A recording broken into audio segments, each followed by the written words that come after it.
Assalamualaikum warahmatullahi wabarakatuh. Salam energi, salam sehat. Teman-teman semua, di video kali ini saya ingin menjelaskan mengenai beberapa pertanyaan mengenai terapi energi. Ini menyangkut beberapa pertanyaan pasien kemarin.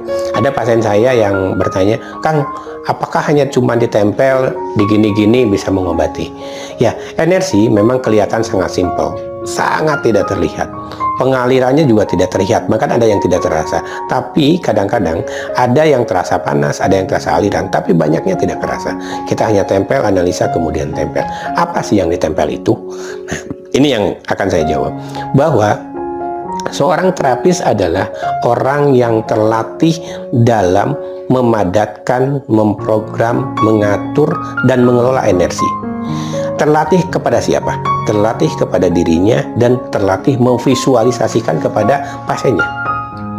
Jadi kalau ada pertanyaan untuk tim terapis, teman-teman terapis adalah teman-teman terlatih untuk mengolah energi, mengatur energi, dan memvisualisasikan kepada pasiennya. Nah, dengan cara apa itu dilatih? Pertama dengan latihan nafas. Latihan nafas yang sangat sederhana. Ada di latihan nafasnya Manajemen Terapi Holistik Indonesia. Akang, Teteh, teman-teman energi boleh dilihat. Ada Kang Asari, ada Kang Lutfi, ada saya yang menjelaskan bagaimana pola berlatihnya. Yang lebih penting begini. Ketika seorang terapis menerapi pasien, biasanya tangannya ditempel di bagian tertentu, di kepala, di tulang punggung, atau di mana-mana. Pada fase itu, ada fase distribusi energi antara si terapis dengan si pasiennya. Distribusi energi itu dimaksudkan untuk mencukupi kekurangan energi yang ada di pasien, disuplai oleh seorang terapis. Itu satu. Yang kedua, meregenerasi sistem. Jadi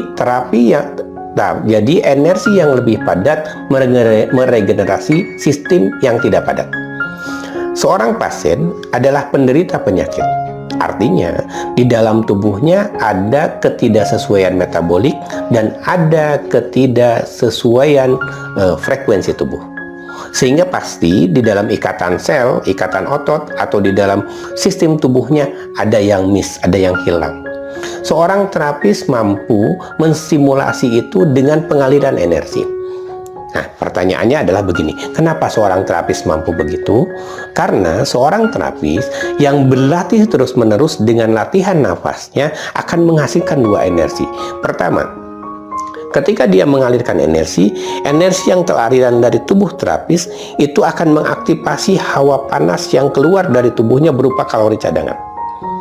Kemudian, hawa panas itu akan memadatkan energi sekitarnya yang disebut dengan energi metafisik. Hawa panas dan metafisik itu bisa disalurkan ke dalam tubuh si pasien untuk meregenerasi. Sistem biokinetik energi tubuh itu sistem yang sangat fleksibel dan sangat otomatis. Sehingga tanpa dideteksi, tanpa dilihat, energi padat akan mengalir kepada energi yang lebih lemah. Hukum kekelaraan energi berkata seperti itu. Energi yang padat akan mengalir dan mengisi energi yang lemah atau kurang. Nah, Kang, bagaimana dengan kasus-kasus yang berat? Misalnya kasus kanker. Pada kasus kanker, tetap polanya seperti itu. Energi dialirkan hawa panas dari dalam tubuh, energi metafisik dialirkan berputar dari luar tubuh, tapi fungsinya berbeda. Energi panas berfungsi sebagai menghancurkan, energi yang melingkar berfungsi untuk meregenerasi sistem, memperkuat sel tepi si kankernya. Sehingga gabungan itu diharapkan kankernya tidak berkembang, tetapi energinya bisa dihancurkan. Nah, Kang, masa sih bisa diprogram? Visualisasi yang penting. Makanya seorang terapis dilatih untuk fokus mengalirkan, fokus menggerakkan, dan fokus memutarkan energi. Kang, kalau ditanya, dari kapan Kang praktik? Saya praktek sudah 20 tahun, dari tahun 2000 sampai 2020. Dengan kasus apa? Dengan banyak sekali kasus.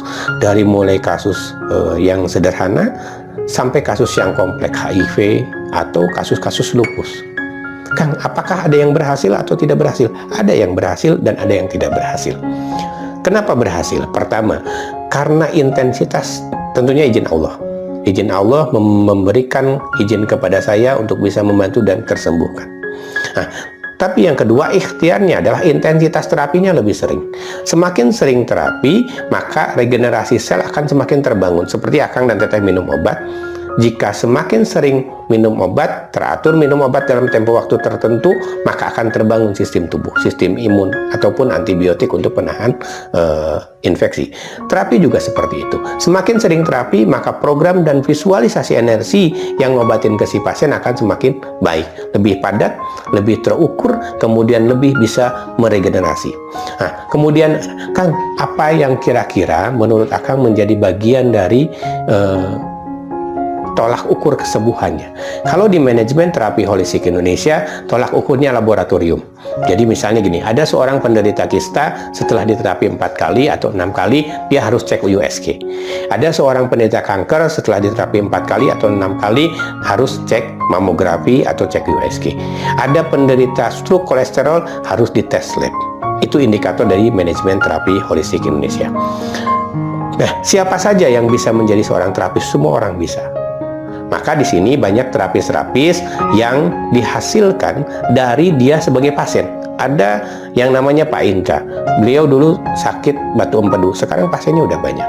Bu Ike sakit jantung, pasiennya sudah banyak. Dan banyak daftar-daftar terapis. Akang Teteh bisa dilihat di webnya sama Facebooknya Manajemen Terapi Holistik Indonesia. Di sana ada daftar terapis berikut nomor teleponnya. Jadi Akang Teteh, teman-teman energi yang mau terapi energi, tidak mau mengantri di sini, bisa panggil Go Terapi. Nah, pertanyaan berikutnya, Kang, apakah bisa seorang pasien berlatih dan bagaimana caranya? Sangat sederhana. Saya akan kasih satu sampel latihan sangat sederhana. Yang penting nafas. Semakin banyak oksigen ditarik, semakin banyak oksigen dipadatkan, semakin akan menghasilkan energi yang baik. Contohnya begini, tarik nafasnya hanya satu saja. Tarik nafas dada. Tarik nafas lewat hidung. Tahan nafas, buang nafas lewat mulut pelan-pelan.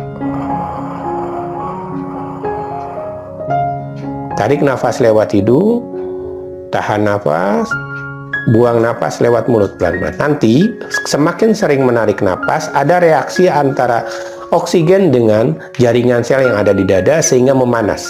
Di sini akan kerasa hawa hangat. Nah, hawa hangat ini bisa disalurkan ke tangan.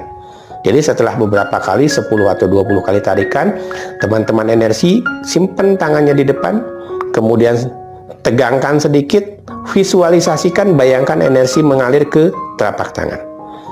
Terus begini sampai kerasa ada aliran, dan ada aliran hawa hangat dan memadat di telapak tangan, jadi lebih baal ininya. Terus rasakan seperti ini, sampai kerasa baal. Nanti, jika ada yang sakit, yang merasa panas itu ditempelkan. Tempelkan aja sebentar. Misalnya setelah latihan, teman-teman energi sakit perut, sakit lutut, tempel aja ke lututnya. Tempelkan sampai hawa hangatnya hilang. Kalau sudah hilang, latih lagi napas dada. Tarik lagi, buang lagi, salurkan lagi, tempel lagi. Begitu seterusnya sampai insya Allah sakitnya hilang. Itu trik sederhana berlatih sendiri menjadi seorang terapis. Nah, kalau Akang Teteh mau trik yang lebih hebat, maka silahkan hubungi admin kita di Manajemen Terapi Holistik Indonesia dan atau datangi kami di Jalan Subang Raya nomor 29 yang mungkin nanti akan mulai lagi latihan setelah pandemi corona ini.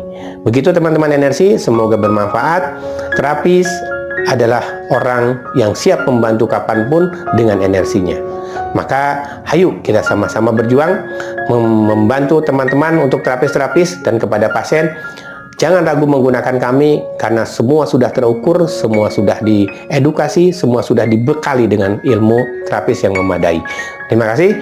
Wassalamualaikum warahmatullahi wabarakatuh. Salam energi, salam sehat.